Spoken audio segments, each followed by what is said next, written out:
જય સ્વામિનારાયણ મિત્રો, આજે આપણે બનાવીશું ડુંગળી બટેકાનું રસાવાળું શાક.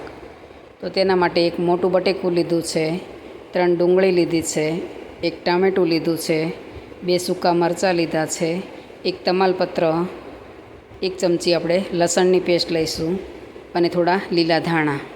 આ બધું આપણે કટ કરીને તૈયાર કરી દીધું છે અને બીજા છે તે અંદર રેગ્યુલર મસાલા છે તે આપણે નાખવાના છે. તો હવે ગેસની ફ્લેમ આપણે ચાલુ કરીશું અને તેની અંદર આપણે 2 પાવડા જેટલું કુકરમાં તેલ નાખીશું. તેલ ગરમ થઈ જાય એટલે તેની અંદર આપણે અડધી ચમચી જેટલી રાઈ ઉમેરીશું, અડધી ચમચી આખું જીરું ઉમેરીશું અને અડધી ચમચી અંદર હિંગ નાખીશું. પછી તેની અંદર આપણે 1 તમાલપત્ર, 2 સૂકા મરચાં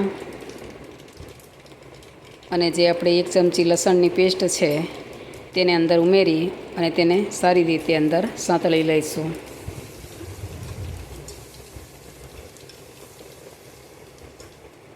પછી તેની અંદર આપણે સુધારેલા બટેકા, ડુંગળી અને ટામેટાં છે તે અંદર આપણે ઉમેરી દઈશું.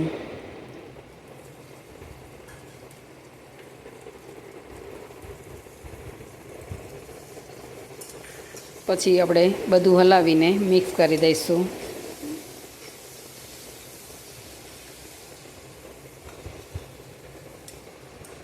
બધું મિક્સ થઈ જાય પછી તેની અંદર આપણે અડધી ચમચી હળદર ઉમેરીશું, 1 થી 1.5 ચમચી જેટલું આપણે અંદર લાલ મરચું ઉમેરીશું, 1 ચમચી આપણે અંદર ધાણા જીરું ઉમેરીશું અને 1 ચમચી આપણે સ્વાદ અનુસાર મીઠું ઉમેરીશું અંદર. પછી બધું હલાવીને આપણે સારી રીતે મિક્સ કરી દઈશું.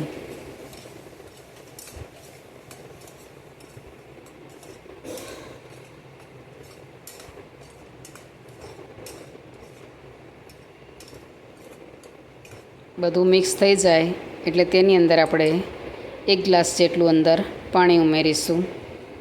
આપણે જેટલો રસો રાખવો હોય એ પ્રમાણે આપણે અંદર પાણી ઉમેરીશું. વધારે રસાવાળું શાક છે તે આપણે ભાખરી સાથે ચોળીને ખાવાની મજા આવે એટલે અમારે થોડો વધારે રસો રાખવાનો છે. તો 1 થી 1.5 ગ્લાસ જેટલું અંદર આપણે પાણી ઉમેરીશું.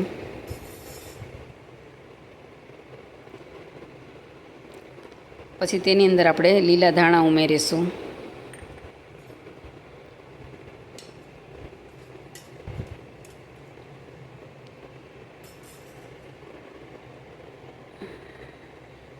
થોડો કલર પેલો લાગે છે એટલે તેની અંદર આપણે અડધી ચમચી જેટલું આપણે લાલ મરચું અંદર ઉમેરીશું અને રસો થોડો વધારે રાખવા માટે આપણે થોડું પાણી અંદર ઉમેરીશું,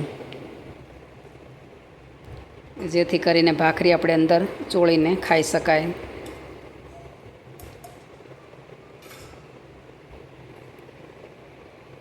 પછી કુકરનું ઢાંકણ બંધ કરી દઈશું આપણે અને 4 થી 5 વિસલ આપણે તેની થવા દઈશું.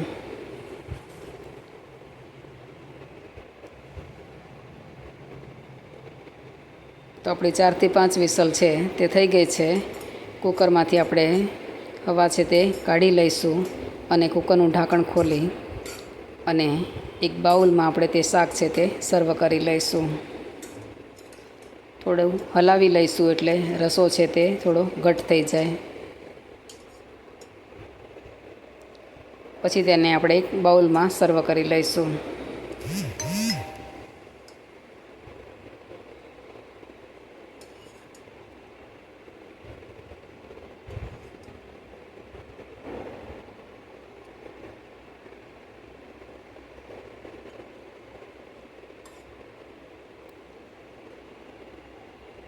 તો તૈયાર છે આપણું રસાવાળું ડુંગળી બટેકાનું શાક.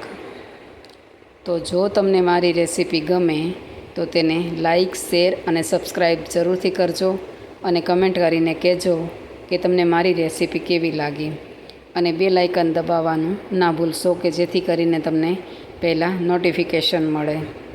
જય શ્રી કૃષ્ણ.